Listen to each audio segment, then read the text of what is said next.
Hello everyone, and welcome to our training today on an overview of the professional development chapter in the Texas Child Care Minimum Standards.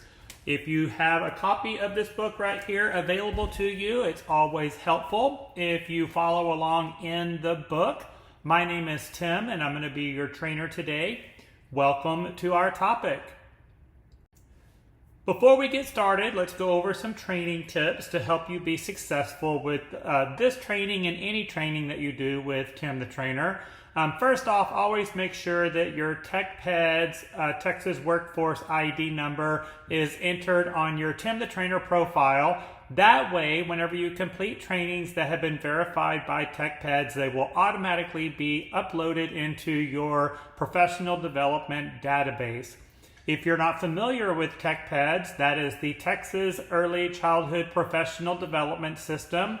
It is a statewide system that is used to track your training and professional development with both Texas Rising Star and child care regulations.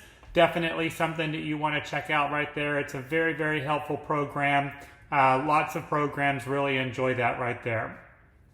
Just a couple of other tips for you. Just remember, when you are completing trainings, either with me or with any training agency, the number of training hours that you complete in any given day cannot exceed the number of hours that you work in a given work day. Also, the number of training hours that you complete in a 24-hour period obviously cannot surpass 24 hours.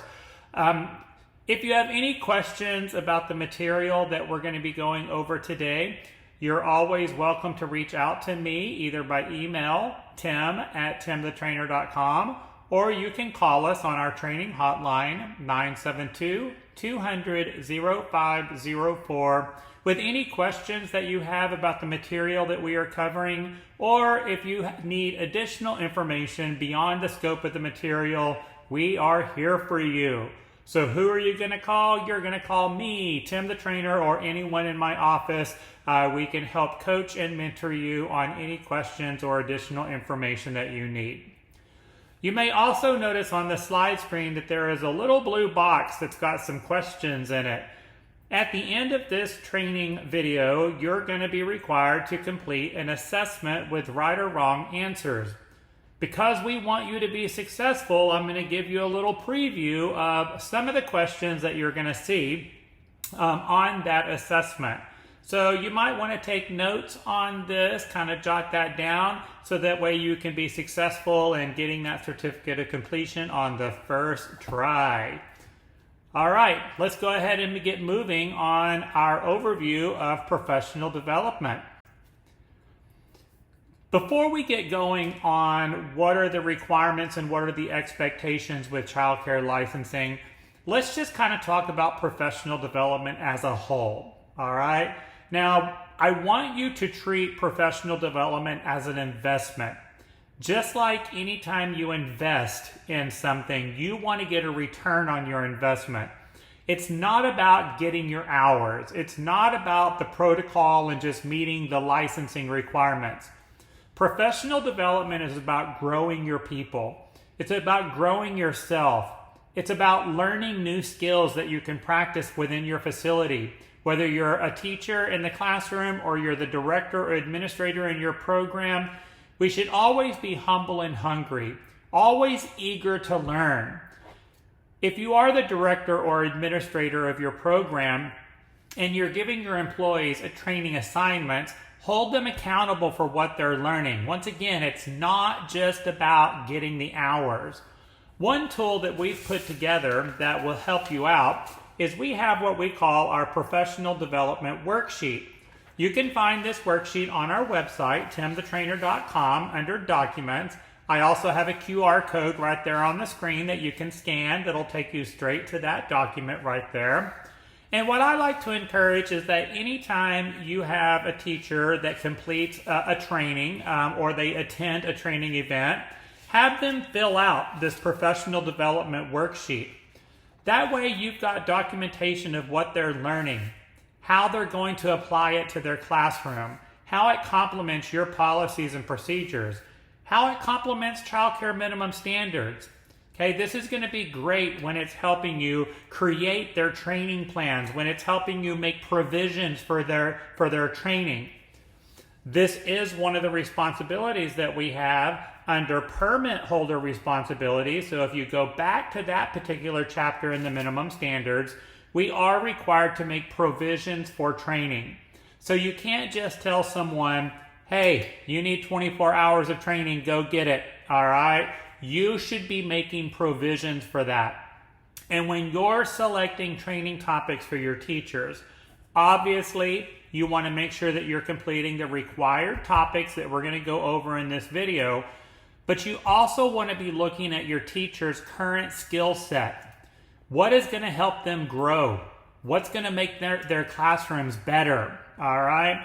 If you have a teacher that, is circle time queen, and you send them to a conference and they're looking through that conference brochure and they say, oh, look at that. Look, there's a session on circle time. Oh, I love circle time. It's my favorite. I'm going to go to that session.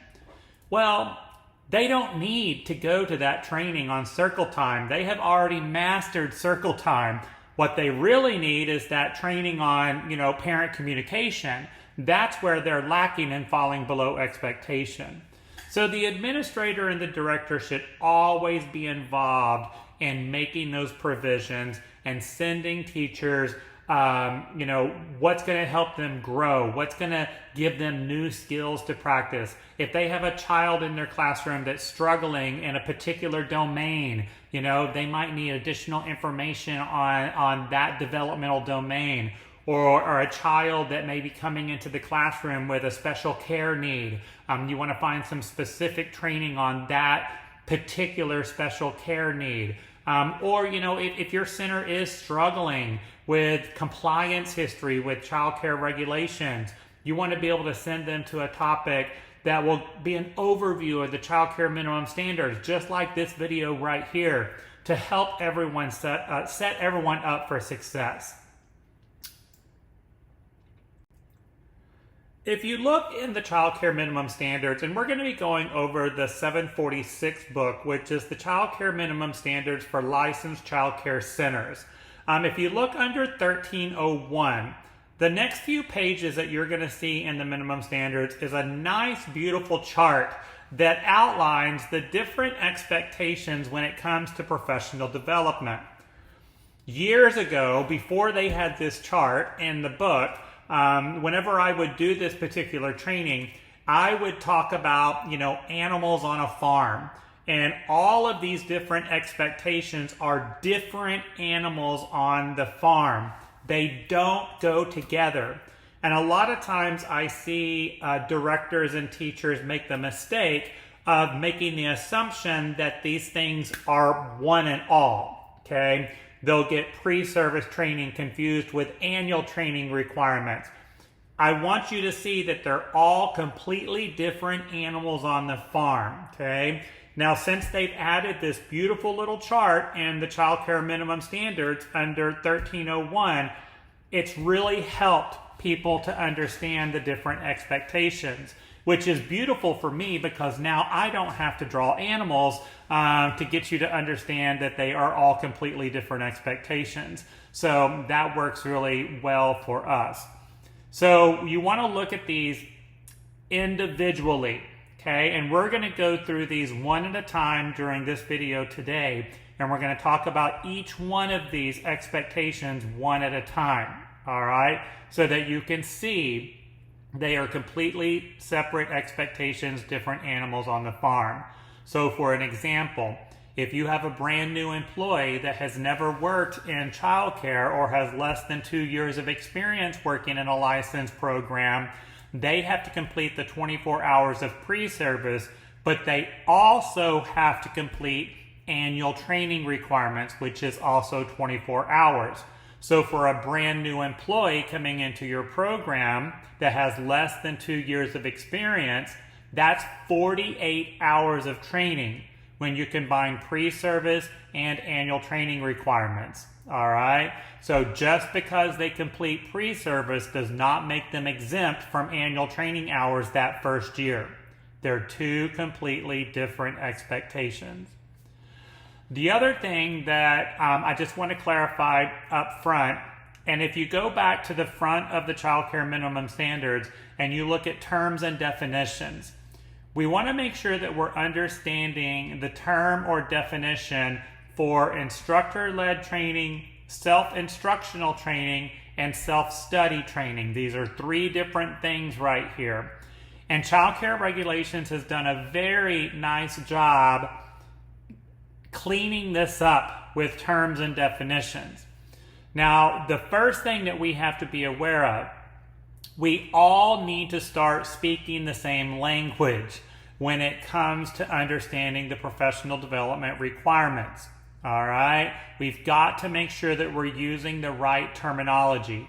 So, for example, the correct term is instructor-led training. It is not called face-to-face training. It is not called in-person training. It is not called live training. All right? The correct term is instructor-led training. All right? Self-instructional training is training that someone does at their own pace with clearly stated learning objectives and an assessment with right or wrong answers, and a certificate of completion is provided by the training source. That's what makes something self-instructional.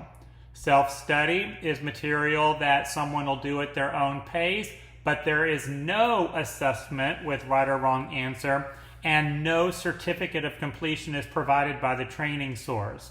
All right? My recommendation to you is to stay away from self-study training. There's no reason to even go there. You can get most of your training instructor-led or self-instructional. In order for a training to be considered instructor-led, okay, here's what you want to look at. Once again, there are clearly stated learning objectives. There's an applied curriculum. There is an assessment or quiz with right or wrong answers, and a certificate of completion is provided by the trainer. What makes it instructor-led is that there is an opportunity for the participant to interact with the instructor, to ask questions, or get additional information beyond the scope of the material in a timely manner. You can see exactly what I just said right there under terms and definitions. So you'll notice there's nothing that says that it has to be face-to-face. There's nothing that says that it has to be live. Okay, nothing that says it has to be in person. There just has to be an opportunity for the participant to interact with the instructor, to ask questions, and to get additional information beyond the scope of the material in a timely manner. That could be by phone, that could be by email, that could be by chat, that could be in person, right? So as long as that opportunity is there. And we'll go over that a little bit more in a later slide. Let's get started, and we're going to talk about our first expectation, which is orientation to the program.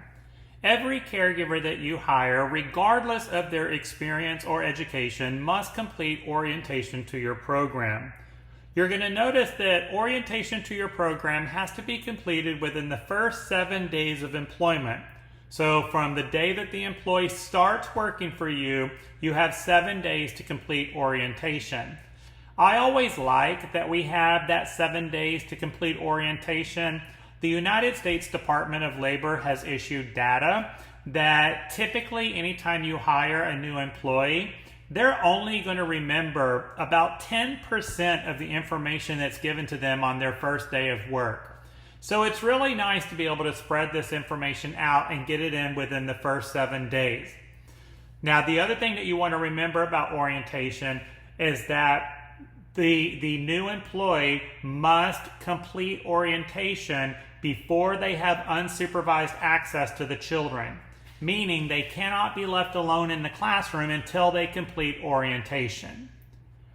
There is no rule on whether this is done self-instructional or instructor-led. You can complete orientation however you choose. However, I encourage you to consider doing this instructor-led. I like to look at orientation as your first opportunity to see if you made a good hiring choice. All right. Is the school going to be a good fit for this employee? All right. And if it's not, it's best to kind of cut your losses early. So, that's this moment where you get to make those connections, where you get to form those attachments and those relationships with your new employee right there. There is also no rule on how long it should take you to complete orientation.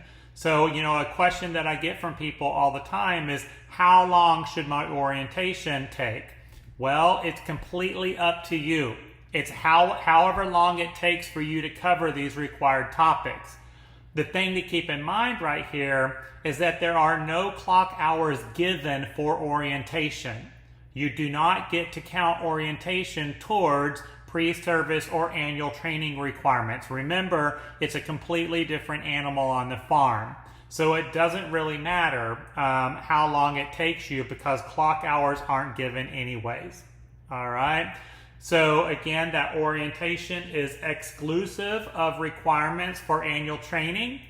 And here are the topics that have to be covered in orientation. An overview of the child care minimum standards. And when you do your overview of the minimum standards, you're going to focus on, with your teachers, the classroom parts of it. So the general responsibilities of personnel, ratios, the basic care requirements for each of the different classrooms, activities and activity plans, health and safety, illness exclusion, safety precautions. These are the chapters that you're going to want to cover with your employees during this overview. All right? Remember, every single employee and caregiver and director must know and comply with the child care minimum standards. I have found that it's always helpful to give them a copy of this book. All right? How can you expect someone to know and comply with the minimum standards if they don't have a copy of this book? You're going to do an overview of your operating policies. So your personnel policies and your employee policies. This is going to include your policies on discipline and guidance, your policies on handling emergencies. Where are your fire extinguishers located? Your policies on child abuse and neglect. All right. You can look on my website. We just recently published a zero tolerance on abuse and neglect document that you can use in your program. You want to be able to go over this with them, that they must demonstrate competency, have good judgment, and self-control when in the presence of children and when performing their assigned duties. Okay, so that lack of self-control, that lack of judgment could create an abusive situation. They need to be aware of this right here. Once again, like I said, handling emergencies, the location of fire extinguishers in your particular building. And then you're going to go over your particular policies and processes on administering medication, food allergies. How do they know who has a food allergy? Who is the child? What are they allergic to? What food are they allergic to? What are signs of them going into shock? What kind of first aid must be administered? You're going to go over your building premises, handling, storing, and disposing of hazardous waste. And if they are involved in transporting children, what are the precautions and your processes for transporting children? I have a lot of people that ask me, hey Tim, do you cover the orientation topics on your website as online trainings? And the answer is yes, we do. We do have trainings on our website that go over these particular topics, but what you want to be aware of is that they are very generic. All right? You as the director or administrator, or if you're a teacher watching this right here, you're going to need to fill in the blanks on these particular topics. The topics that are covered in orientation are very specific to your individual program. They are not generic topics. Okay? So for example, if you were to ask me, hey Tim, do you have trainings that cover orientation topics? Well, the overview of minimum standards, I can handle that one for you. But I don't know your operating policies. I don't know your discipline and guidance policy. I don't know where your fire extinguishers are located. I don't know your policies and processes for handling emergencies. I don't know what your medication processes are. I don't know which children in your building have food allergies or where you post your food allergy emergency plans. Okay, I definitely don't know your building premises. Y'all get the point? All right, so these particular topics under orientation are very specific to your individual program. That's what you want to keep in mind right here. Okay. Next, we're going to talk about pre-service requirements. Pre-service, once again, is for any new employee that you hire at your facility that has less than 2 years of experience. And if they don't have documentation that they have completed pre-service somewhere else. Now, if you do hire someone and they have completed pre-service at another location, as long as they can provide you documentation of that, meaning they've got original training certificates showing that they completed pre-service, then they could be exempt from completing it at your facility. Now, if you want to exceed this particular standard, you always have a right to exceed anything in this book, and you can have them do pre-service over again. I usually like to recommend that because if they completed pre-service somewhere else, you don't know the material that was covered. Did they retain it or not? Sometimes you have to untrain someone before you can train them. You want to make sure that you're training your people the way you want them to be trained. We typically like to recommend having any new employee complete pre-service over again. But that's totally your choice right there, as long as they have documentation that they completed it somewhere else, and that documentation is the original training certificates. Now, once again, pre-service is 24 hours. It is exclusive of any requirement for annual training. So once again, your pre-service hours do not count towards annual training topics, okay? Now you are going to see, again, in the child care minimum standards, that an employee may complete 8 of the 24 hours of pre-service before they can be counted in child staff ratio. Then you can complete the additional 16 hours of pre-service within the first 90 days of employment. If that's what works best for you, then by all means, you do that. This is another area where I recommend that you exceed. I recommend that you get all 24 hours of pre-service done at the beginning, and then that way you can get it off of your plate. If you allow them to do 8 hours before they are counted in child staff ratio, and then the additional 16 hours within the first 90 days, 90 days goes by really fast. You're going to forget about it. They're going to forget about it. Then you're going to be out of compliance. And it's easier just to get it done. Get her done. All right. You can see the topics that are required under pre-service. So you've got developmental stages of children, age-appropriate activities for children, positive guidance and discipline, fostering children's self-esteem, supervision and safety practices, positive interactions, preventing and controlling the spread of diseases, including immunizations.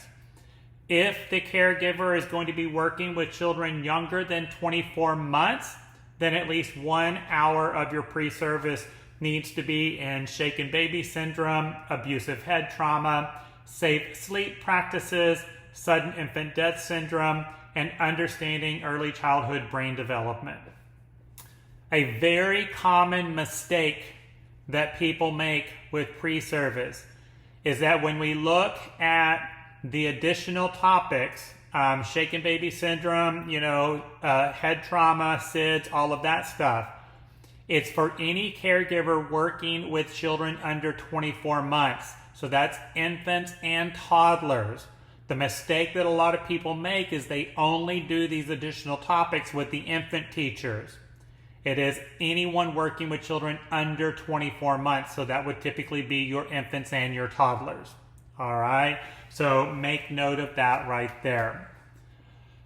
Another recommendation that I have for all of you I like to recommend that you have every caregiver complete, your shaken baby syndrome, your head trauma, your safe sleep practices, your SIDS, your brain development. That way, if you're short-staffed and you're having to move teachers around to get them to cover other classrooms, you don't have to worry about who has these additional topics and who doesn't. All right? It's easier just to go ahead and get everyone to complete those topics. Then you don't got to worry about it. And think about it. Shaken baby syndrome, that training is really all about self-control and how to maintain composure. Look, everyone can benefit from that topic. Sudden infant death syndrome, that's about awareness, right? Awareness, well, again, everyone can benefit from that topic. And of course, understanding early childhood brain development, that's a topic that I think everyone should complete, because brain development is fascinating and it really gets you to understand what's going on with the child, what are those missing skills, and how to lend those skills to children when you're working with them in the classroom. So, I love that topic for everyone right there. All right, the next expectation that we have in our child care minimum standards is pediatric first aid with rescue breathing. Now, on pediatric first aid with rescue breathing, this can be done through self-instructional material or instructor-led. A lot of times people want to combine first aid and CPR together. And there are 3 reasons why it's time for CPR and first aid to get a divorce. All right, we've got to make sure that we're separating those 2 expectations. The first one, and I'm going to refer you to my training on an overview of the Texas payday law, and you can find that training on my website. We are required to compensate individuals for all of their time spent in meetings and trainings. Okay, so you have to pay your employees for time spent in meetings and trainings. You also have to pay for the cost of the meeting or training. You do not have to pay for time spent earning a credential or a certification. So credentials and certifications fall into a completely different bucket than meetings and trainings. All right? And again, I'm going to refer you to my training on the Texas payday law for more information on compensation. So when you look at this particular requirement for professional development, pediatric first aid with rescue breathing is a training. CPR is a certification. Okay, so when it comes to compensation, the laws are different right there. Okay, the second reason why CPR and first aid has to be separated right here is that pediatric first aid with rescue breathing must be done before the employee has unsupervised access to the children, meaning you cannot leave them alone in the classroom until they have completed pediatric first aid with rescue breathing. When we get to CPR on the next slide, for CPR certification, you have 90 days from the date of employment to complete CPR. So you see the criteria is different right there. The third reason why we've got to separate these, first aid can be done through self-instructional material. CPR has to be done instructor-led. So you cannot complete CPR online. It has to be done instructor-led. Okay? So don't get those 2 things confused right there. We do offer pediatric first aid with rescue breathing on my website, timthetrainer.com. So if you're needing to get that done so those teachers can be left alone in the classroom and have unsupervised access to the children, you can get that topic done right here on our website. Okay? Again, pediatric first aid with rescue breathing has to be done within the first 90 days of employment. But again, they cannot be left alone in the classroom until that is done. And once again, it is exclusive of any requirement for annual training. So whenever you have an employee that completes pediatric first aid with rescue breathing, that does not count towards their annual training requirements. It is a completely separate expectation. The other thing that you need to know about pediatric first aid with rescue breathing is there must be an expiration date on the certificate. All right, this is typically not something that's required for other topics, but for pediatric first aid and rescue breathing, there must be an expiration date on the certificate, and you must ensure that your employees stay current on pediatric first aid with rescue breathing. Again, this is a little bit different than how we typically track training hours. Training hours are typically tracked from hire date to anniversary date and each anniversary date after. But for this particular topic, you're going to need to pay attention to that expiration date and make sure that your employees stay current. All right? So keep that in mind right there. With pediatric CPR, once again, it has to be done instructor-led. You cannot practice compressions on a computer screen, all right? So that skill practice part is very important to be done in person. Has to be done within the first 90 days of employment. Once again, it is exclusive of any requirement for annual training. And you have to stay current on this one as well, okay? So once again, there must be an expiration date on your certificate for pediatric CPR, and they have to stay current. So you're going to need to have a good system in place to make sure they are up to date on this. All right, kind of moving on right here. The next thing we want to talk about are our annual training requirements for caregivers. Okay, so anyone that is counted in child staff ratio and given the responsibility of a group of children must complete 24 hours of annual training each year. At least 5 of these hours must be done instructor-led. The remaining 19 hours can be done through self-instructional material. This is really surprising to me that when you go onto Child Care Regulations website, they have a list of the top 10 deficiencies every year. And believe it or not, one of the top 10 deficiencies in the minimum standards book is at least 6 of the 24 hours must be in one or more of the following subjects: child growth and development, guidance and discipline, age-appropriate curriculum, teacher-child interaction. Like I said, that's one of the top deficiencies in this book. Does not make sense to me, because you would think that the majority of the trainings that you're getting your staff would be in those 4 particular topics. But apparently some people are missing out on this. All right, now you get to mix this up however you choose. If you want to do a 6-hour training on child growth and development, that meets the criteria.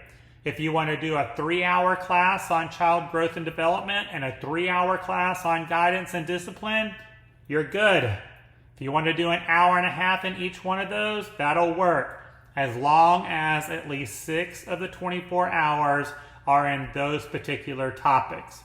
If you want to break down child growth and development could be topics such as cognitive development, social development, emotional development, physical development, and approaches to learning.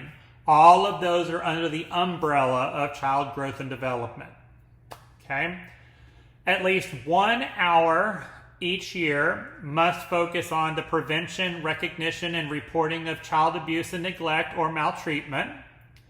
At least 1 hour of training must be on shaken baby syndrome, abusive head trauma, safe sleep practices, SIDS, and understanding childhood brain development for all of your caregivers working with children under 24 months.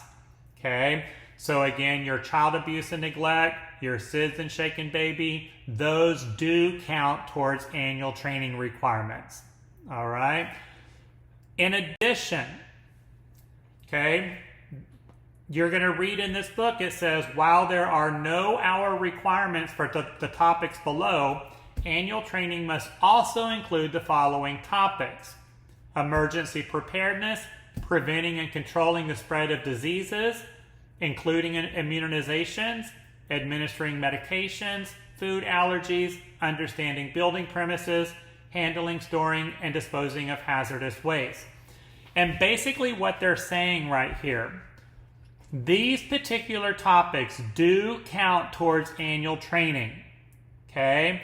Licensing is just, they're not going to tell you how many clock hours each topic is going to be, all right? So it is totally up to you and what your employees are needing to determine how long you're going to spend on each of these topics, all right?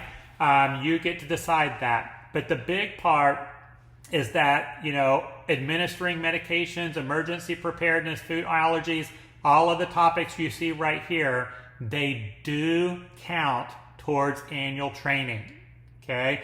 And you'll notice in the technical assistance box where it has helpful information, they're going to clarify that for you, all right?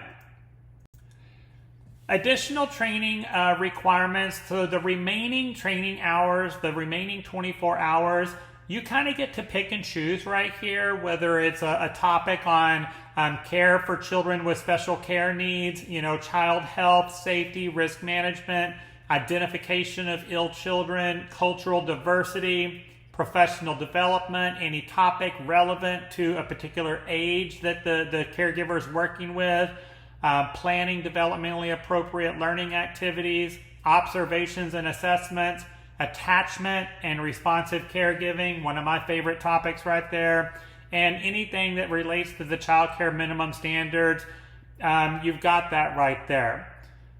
But if you notice, I kind of highlighted professional development and topics relevant to the particular age group that the caregiver is assigned to.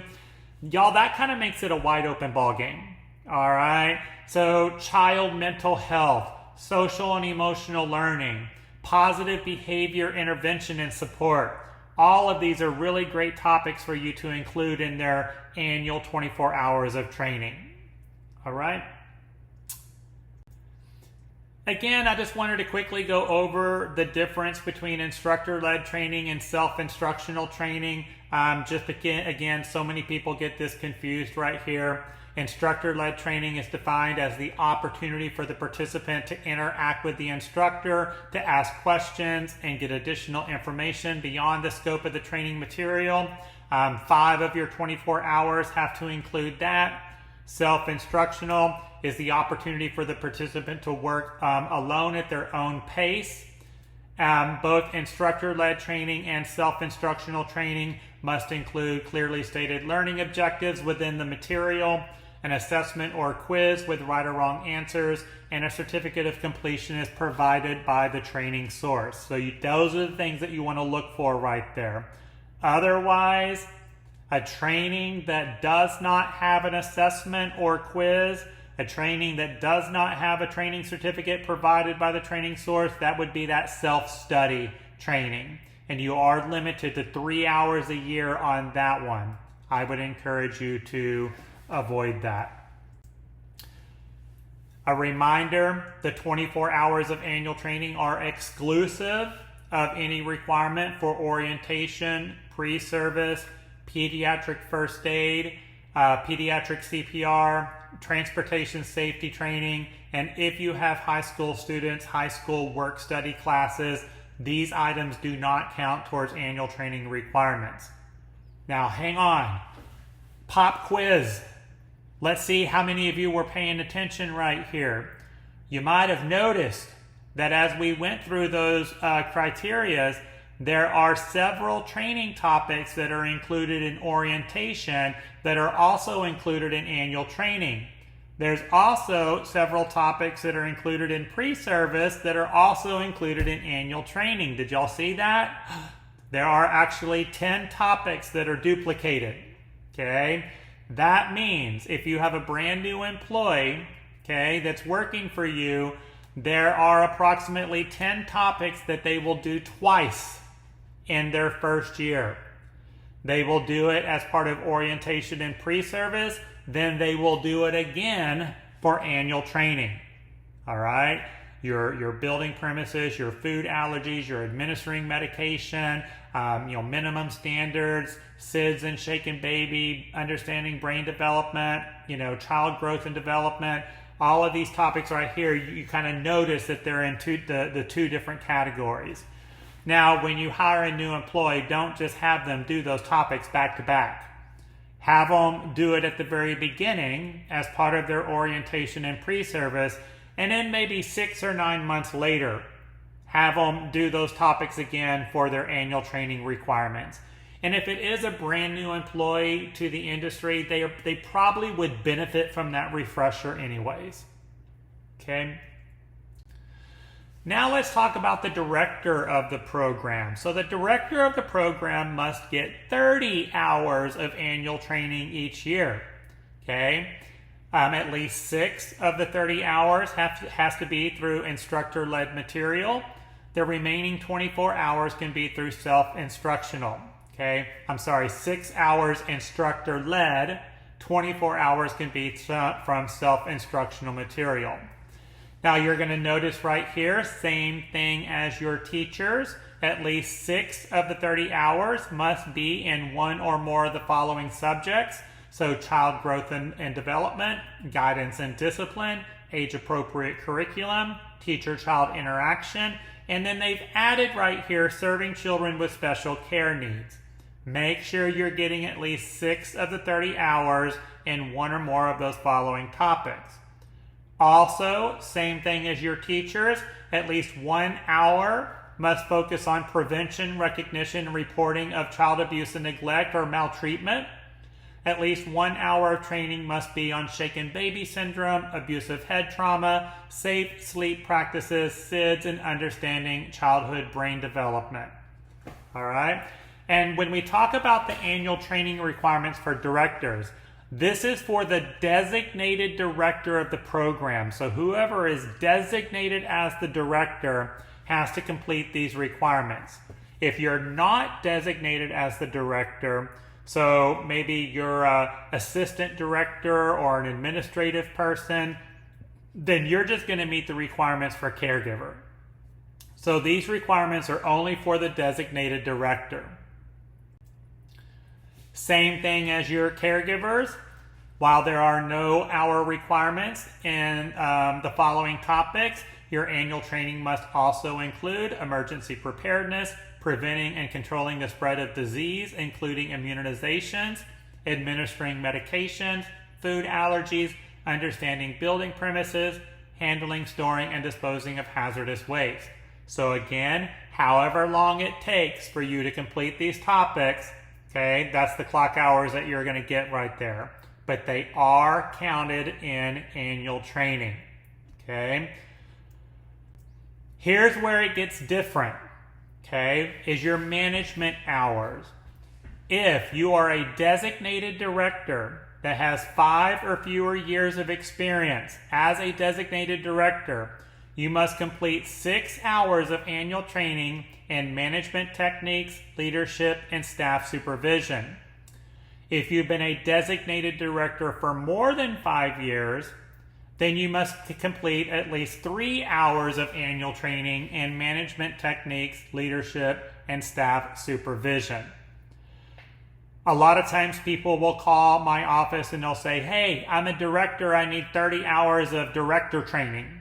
Okay, I need 30 hours of management training. We get this question often. And I'm like, no, you don't. Yes, I do. That's what licensing says. My question back to you then is, how long have you been a director? All right. If you've been a director for 5 or fewer years, you only need 6 hours of annual training on management techniques, leadership, and staff supervision. Okay. Same thing, more than 5 years, you only need 3. Sometimes people ask me, Tim, why do directors have to get 30 hours of training each year and caregivers only need to get 24? Well, look right here. Here's your answer. If you've been a designated director for 5 or fewer years, then you need these 6 hours of annual training in management. What is 6 plus 24? There's your 30. All right, there's your 30.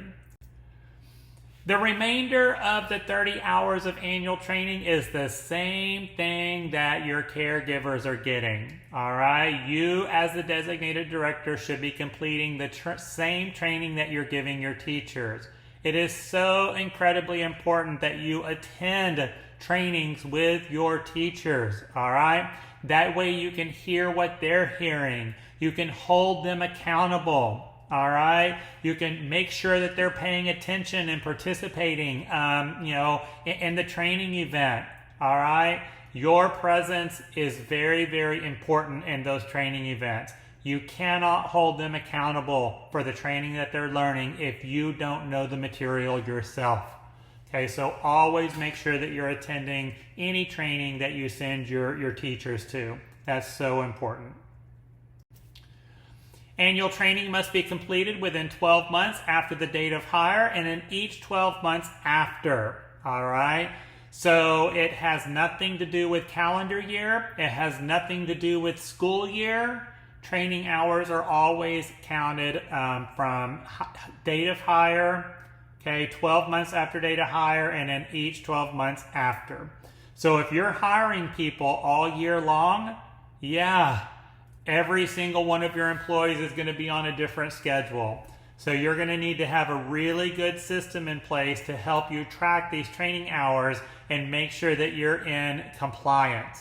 All right. Now I mentioned TechPeds at the beginning of this video. Y'all, TechPeds is a wonderful resource for you to track your training for your teachers, make sure that you're staying up to date, make sure that you're getting all the required topics in. Use that free resource that is available to you. It is phenomenal. I'm a huge advocate for it. All right. Those of you that are involved in transportation, okay, our transportation safety training, you must have 2 hours of training each year for all caregivers involved in transporting children. If you are the director of the program, okay, and you're the director of a program that transports children, okay, you are also required to get 2 hours of annual training on transportation safety. Even if you're not driving the bus and you don't even plan on driving the bus. If you're the designated director of the program, you also have to get this 2 hours of transportation training every year. So what is the criteria to be a trainer? All right. Sometimes I have people call and say, hey, Tim, I want to be a trainer. I want to be your competition. Can you help me with that? No, you're not my competition. We're all in this together, y'all. The power of unity. But in order to be a trainer, there are 7 criteria right here that you need to meet. One of the 7. So the first one and the big one is to be registered with the Texas Training Registry, which is TechPeds that I've mentioned a couple of times now. Okay, so that is the primary thing that they're looking for, but it's not the only thing. It's the primary thing. And then you're going to get each particular topic that you're training on approved by the training registry. So you can't just get on the training registry and then do whatever you want, okay? Each individual topic has to be approved by the Texas Training Registry, okay? So again, if you look on there and you look at me, I've got like tons and tons and tons of topics that are approved, and we just keep adding more and more every week. It could also be an instructor of higher education, an employee of a state agency, a healthcare professional, someone who has documented knowledge of the subject they are teaching. So for example, I'm a certified instructor for conscious discipline.